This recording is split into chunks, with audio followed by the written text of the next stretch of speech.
The English Civil War was a brutal struggle for power between royalists who supported the monarchy and parliamentarians who sought to limit royal authority.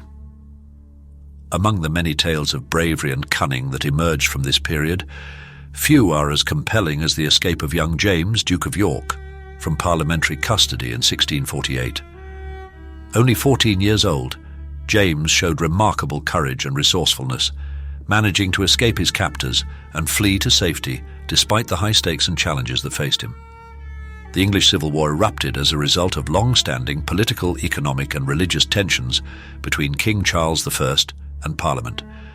King Charles's refusal to concede power to Parliament and his controversial religious policies, which appeared sympathetic to Catholicism, alienated a broad segment of the English populace and political elite. After years of intermittent clashes and shifting alliances, the conflict escalated into full-scale war. The parliamentarians, also known as Roundheads, ultimately gained the upper hand over the royalist Cavaliers, and by 1646, the royalist cause was in disarray. In 1646, King Charles surrendered to the Scots, who later handed him over to Parliament. With Charles's defeat, the royal family came under increasing scrutiny and control from the victorious parliamentarians. The young James, Duke of York and second son of Charles I, was only 12 when his father was captured. To prevent any possibility of the royal children becoming symbols or rallying points for royalist sympathizers, Parliament decided to place the young Duke of York in custody.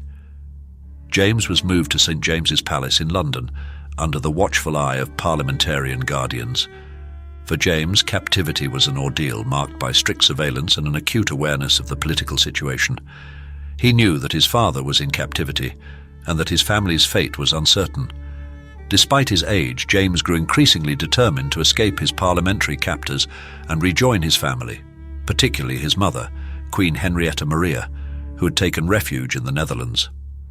The young Duke understood the risks associated with any attempt to flee, but his resolve remained unshaken. James's escape was neither spontaneous nor haphazard.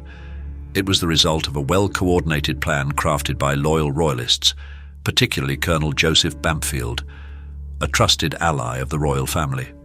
Bampfield, a royalist officer, was determined to help James escape, believing it was critical to keeping hope alive for the royalist cause.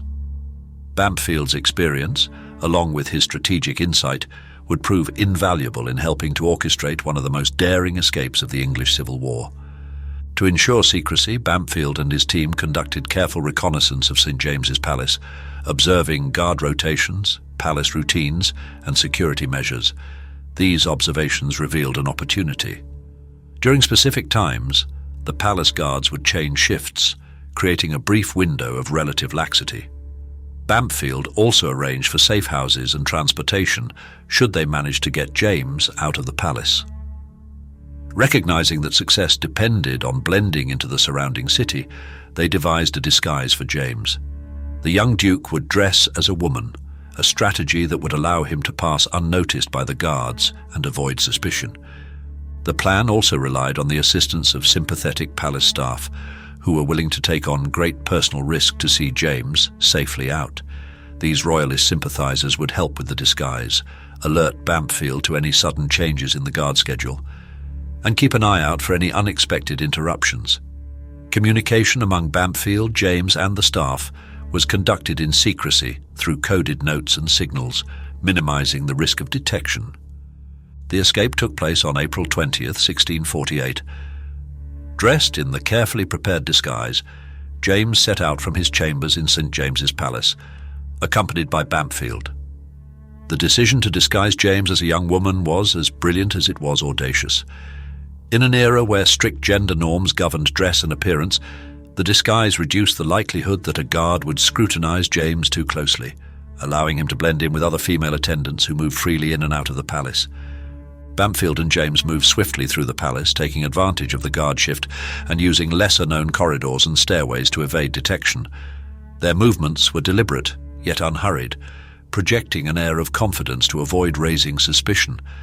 After bypassing the palace's main exits, they reached the nearby Thames River, where Bampfield had arranged for a small boat to transport them.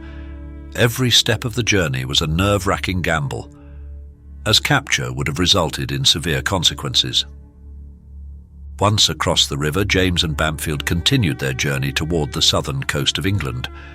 They stayed in several safe houses that had been prepared for them in advance, each staffed by loyal royalists willing to aid the prince on his path to freedom. Bamfield's foresight in arranging a network of safe havens and transportation options helped them evade detection and ensured James's protection at every stage of the journey.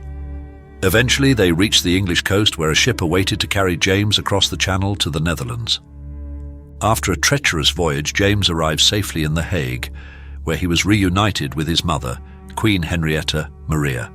The royalist supporters in exile celebrated his escape as a victory and a testament to the resilience of the royal family. The escape of the Duke of York became a symbol of hope and determination for royalists who were struggling to preserve the monarchy during one of England's darkest hours. James's escape had significant political and symbolic ramifications. For the royalist cause, it represented a morale boost at a time when their fortunes were at their lowest.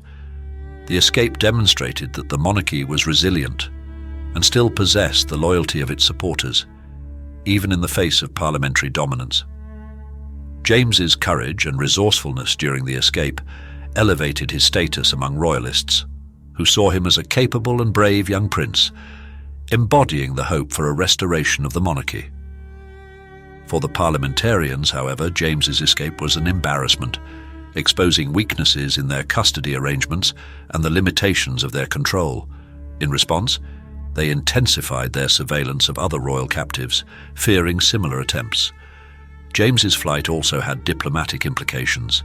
His arrival in the Netherlands signaled to foreign powers that the royalist cause was still active and that the exiled royal family might yet find support among European monarchies sympathetic to the Stuart dynasty. James's experience as a young captive and his daring escape shaped his future, informing both his sense of duty to the monarchy and his attitudes toward governance. He remained loyal to his family and the Stuart cause, later serving as a military leader and advisor to his brother Charles II after the monarchy's restoration in 1660. When he eventually became King James II in 1685, his reign was marked by significant challenges and conflicts, particularly over his Catholic faith and his attempts to assert royal authority over Parliament. Though James's escape as a youth did not change the immediate outcome of the Civil War, it foreshadowed the struggle between royal authority and parliamentary power that would characterize his reign. His determination to escape captivity, his courage, and his loyalty to his family laid the foundation for a life dedicated to the preservation of the monarchy, even in the face of overwhelming challenges. Although he was ultimately deposed during the Glorious Revolution of 1688, his escape from St. James's Palace remains a symbol of resilience and defiance in the face of adversity. The escape of the future James II from his parliamentary captors is a captivating chapter in the history of the English Civil War, a testament to bravery, loyalty, and careful planning in a time of great uncertainty.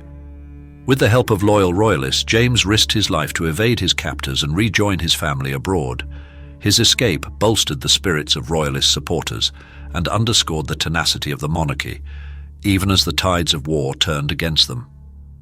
James's youthful determination and courage in the face of overwhelming odds marked the beginning of a life filled with loyalty to his family and his monarchy, as well as the challenges that would later define his tumultuous reign as king.